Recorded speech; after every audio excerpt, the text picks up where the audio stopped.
कि माननीय मंत्री जी खुद घोषणा करते हैं और उस घोषणा पर अगर कोई पहल नहीं होता है तो ऐसा घोषणा बेकार है।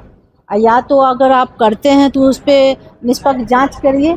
और आज हम मांग भी माननीय अध्यक्ष जी से रखेंगे कि इस पे कार्रवाई हो या तो उस परिजन को उनका पैसा वापस का जो राशि 60-40 का काम था, इसमें 40% राज्य सरकार दे दिया है। केंद्र सरकार का पैसा जल जीवन मिशन का नहीं आया। वो केंद्र शासित, देखिए और जगह भी जहां भी उनका सरकार नहीं है, बीजेपी की सरकार ने, उसको तंग किया जा रहा है। और पैसा भी बंदरबाट हो गया तो एक कमेटी बैठाकर जांच क्यों नहीं हो रहा है?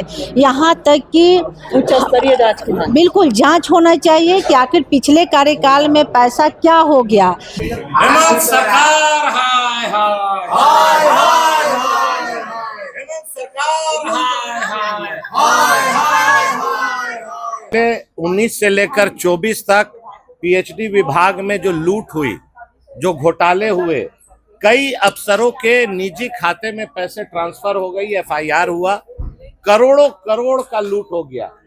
केंद्र सरकार ने नल जल योजना में 10,000 करोड़ रुपया इनको दिया और कहीं पर चापाकल, कहीं पर बोरिंग हुआ, पानी नहीं आया, मोटर लग गया, टंकी बन गया, पानी का पाइपलाइन नहीं लगा। झारखंड की आवाज YouTube न्यूज चैनल को सब्सक्राइब जरूर करें, लाइक, कमेंट और शेयर करना ना भूलें। पीएचडी विभाग का बजट है और आपको पता है कि पिछले 19 से लेकर 24 तक पीएचडी विभाग में जो लूट हुई, जो घोटाले हुए, कई अफसरों के निजी खाते में पैसे ट्रांसफर हो गई, एफआईआर हुआ, करोड़ों करोड़ का लूट हो गया।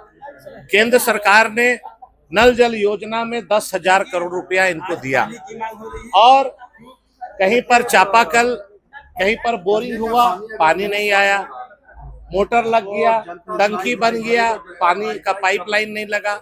आप देखिए रांची महानगर जैसे शहर में 550 करोड़ की लागत से अमृत योजना की शुरुआत रघुवर दास जी ने 2018 में की।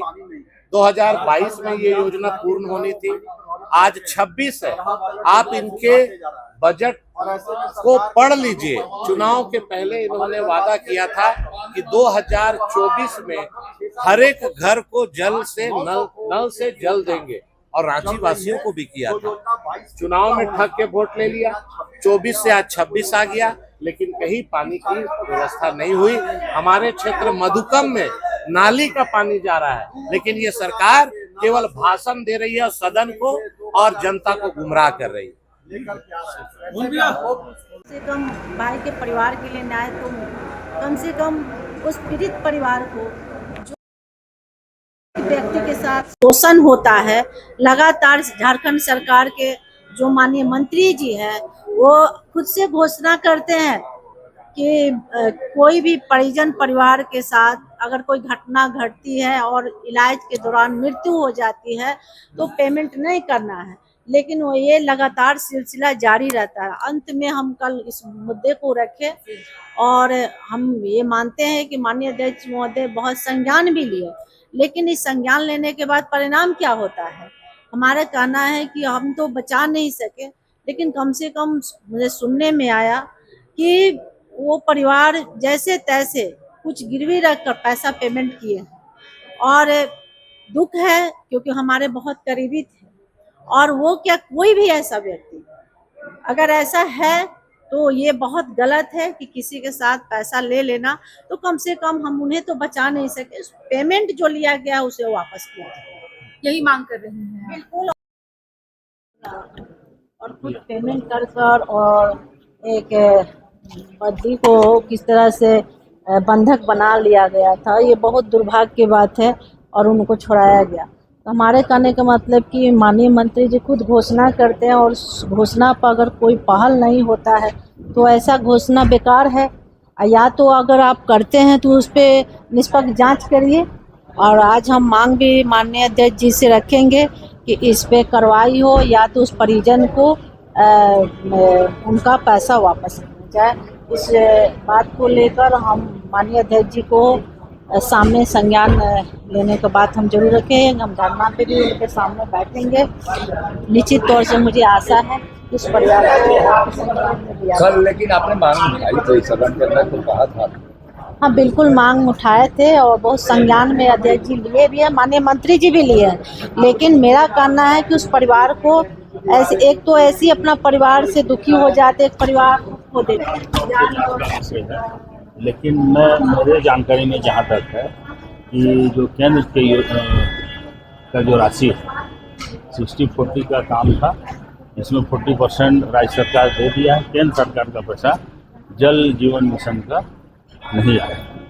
तो हर घर में नल लगा के छोड़ देने नहीं, जैसे ठेकेदार को हम काम दिए, ठेकेदार काम किया, जितना पेमेंट था वो किया। अब अभी 2 साल से केंद्र पैसा नहीं दे रही है, तो ठेकेदार कहाँ से करेगा? तो उसी में फंसा हुआ है। ये बात आपके विपक्षी विधायक जो है बीजेपी के नहीं जानते कि केंद्र पैसा नहीं दे रहा है? सब जानते हैं, वो सब जानते हैं। फिर क्यों प्रोटेस्ट कर रहे हैं इतना? उनका काम है प्रोटेस्ट करना, लेकिन सब जानते हैं केंद्र का राशि नहीं दिया। लेकिन लोगों को पानी भी तो नहीं मिल रहा है। नियम से करेगा ना, और पैसा कहाँ से सरकार, राज्य सरकार लाएगी? जब उस योजना का योजना का नल तो लग गया, लेकिन नल में पानी नहीं है तो पैसा नहीं है, तो पानी नहीं। घोटाला हुआ है उसमें। घोटाला तो बाद की बात है ना, जांच की विषय। तो केंद्र तो उसी कारण से पैसा नहीं दे रही। नहीं, और जगह को नहीं दे रहे। वो केंद्र शासित, देखिए, और जगह भी जहाँ भी उनका सरकार नहीं है, बीजेपी की सरकार ने, उसको तंग किया जा रहा है। नहीं जा सकता और गर्मी आने वाली है, और हमारा कहना है कि जो योजना लाया गया है उस पे हल क्यों नहीं हो रहा है। हमको लगता है कि हर क्षेत्र में अभी भी 50% भी काम नहीं हुआ है, और हम बार बार ये बात को कर रहे हैं कि आखिर धीमी गति से क्यों हो रहा है, और पैसा भी बंदरबाट हो गया। तो एक कमेटी बैठाकर जांच क्यों नहीं हो रहा है? यहाँ तक कि उच्च स्तरीय जांच की मांग। बिल्कुल जांच होना चाहिए कि आखिर पिछले कार्यकाल में पैसा क्या हो गया। दूसरी बात है कि हर गली मोहल्ले को तोड़ दिया गया है, कोड़ दिया गया। हम उस गली मोहल्ले को बना भी नहीं सकते। आए दिन घटनाएं घटती हैं, ऑटो टोटो बाइक वाले उलट जाते हैं, आम पब्लिक को चलने में दिक्कत होती है। हमारे झरिया में हर गली मोहल्ले को तोड़ दिया गया है। अब मान लीजिए कि हम तो उस गली को भी बना नहीं सकते, रोड को भी नहीं बना सकते। कहा जाता है कि जब तक पाइप नहीं बिछेगा तब तक काम नहीं कर सकते। दूसरा कि जितना नियम अनुसार पूरा नीचे तक पाइप को लगाना है, कम से कम डीप कर पाइप को अंदर तक, नल को पाइप को लगा ऊपर में ही बिछा दिया गया है कि हैवी गाड़ियां चलने के बाद वो पाइप टूट जाता है, क्षतिग्रस्त हो जाता है। रोड के किनारे में ही लगा दिया गया है। तो ये सारे चीज़ों को जांच करने की आवश्यकता है, और सरकार इस पे संज्ञान ले, जांच करे, तभी हम लोग ये संतुष्ट होंगे। क्योंकि ये 6.5 साल हो गया, सोचिए, अब तक ये काम धरातल पे नहीं उतरा है, तो कितना ये विभाग का लापरवाही है। तो देखिए, धनबाद में अशरफी अस्पताल गुड्डू सिंह उर्फ संजीत सिंह के परिजनों को पैसा वापस करने को मांग को लेकर जो झरिया के विधायक रागिनी सिंह, वह देखिए यहाँ पर पहुंचे हैं विधानसभा में।